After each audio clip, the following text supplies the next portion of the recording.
दोस्तों, क्या चोट लगने की वजह से आपके हाथों की उंगली क्या टेढ़ी हो गई है? क्या आप अपनी टेढ़ी उंगली को सीधा करने के लिए असक्षम हो गए हैं? तो आपको मैलेट फिंगर नाम की एक इंजरी हो गई है या प्रॉब्लम हो गई है। क्या होता है मैलेट फिंगर और इसका क्या क्या इलाज होता है, ये जानने के लिए इस वीडियो को बहुत ध्यान से अंत तक देखिए।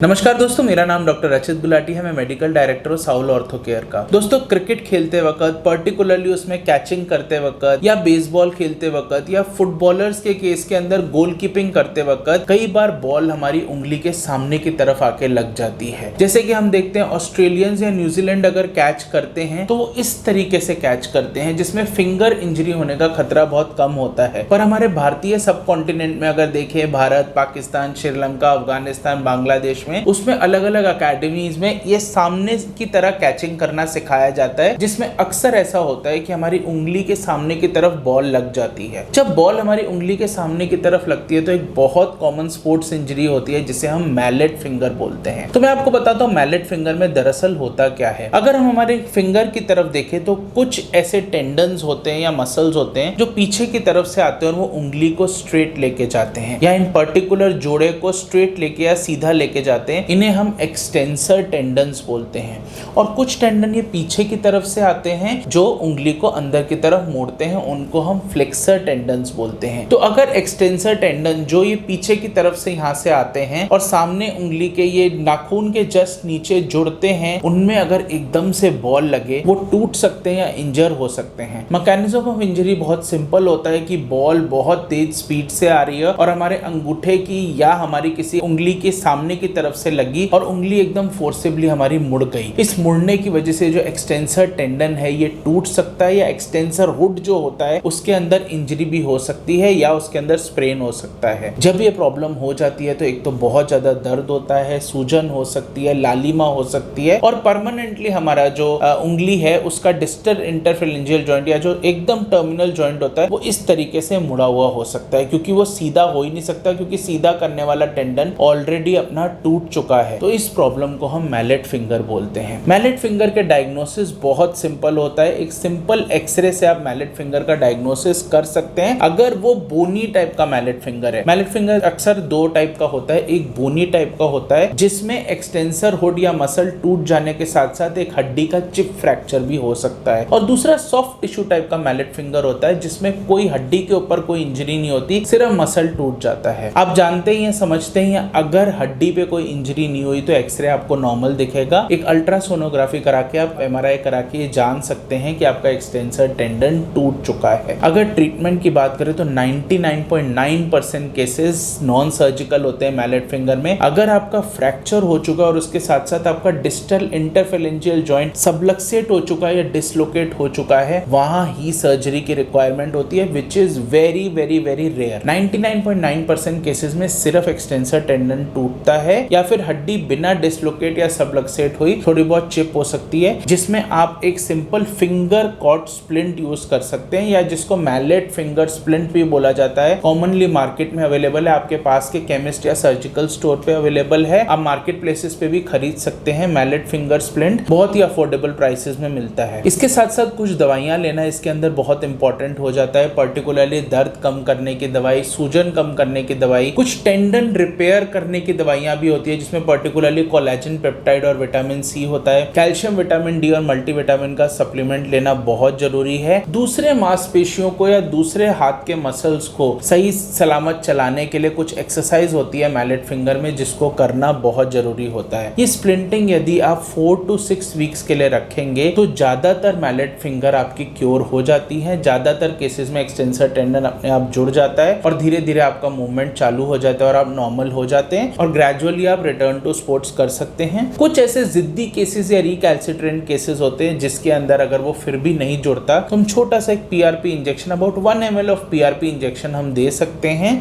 उसको स्पेस करके 2-2 हफ्ते के गैप में 3 से 4 पीआरपी इंजेक्शंस के बाद आप देखोगे कि एक्सटेंसर टेंडन जो आपका टूटा हुआ था वो जुड़ जाएगा। तो दोस्तों, जैसे कि आप देख रहे हैं बहुत कॉमन स्पोर्ट्स इंजरीज हैं। क्रिकेट प्लेयर्स में, फुटबॉल प्लेयर्स में, बास्केटबॉल के प्लेयर्स में, बेसबॉल के प्लेयर्स में अक्सर देखा जाता है मैलेट फिंगर, और इसके बारे में आपकी जानकारी जानकारी होना बहुत जरूरी है। इस वीडियो को ज्यादा से ज्यादा लोगों के साथ शेयर कीजिए, पर्टिकुलरली यंगस्टर्स को या स्पोर्ट्स प्लेइंग इंडिविजुअल्स को इसके बारे में जागरूकता होना बहुत जरूरी होता है। ऐसे और बहुत सारे जानकारी भरे वीडियोस देखने के लिए इस चैनल को सब्सक्राइब करना बिल्कुल ना भूलें, और इस वीडियो से रिलेटेड आपका कोई भी डाउट है, कोई भी क्वेरी है तो बेझिझक कमेंट बॉक्स में टाइप करें। Thank you.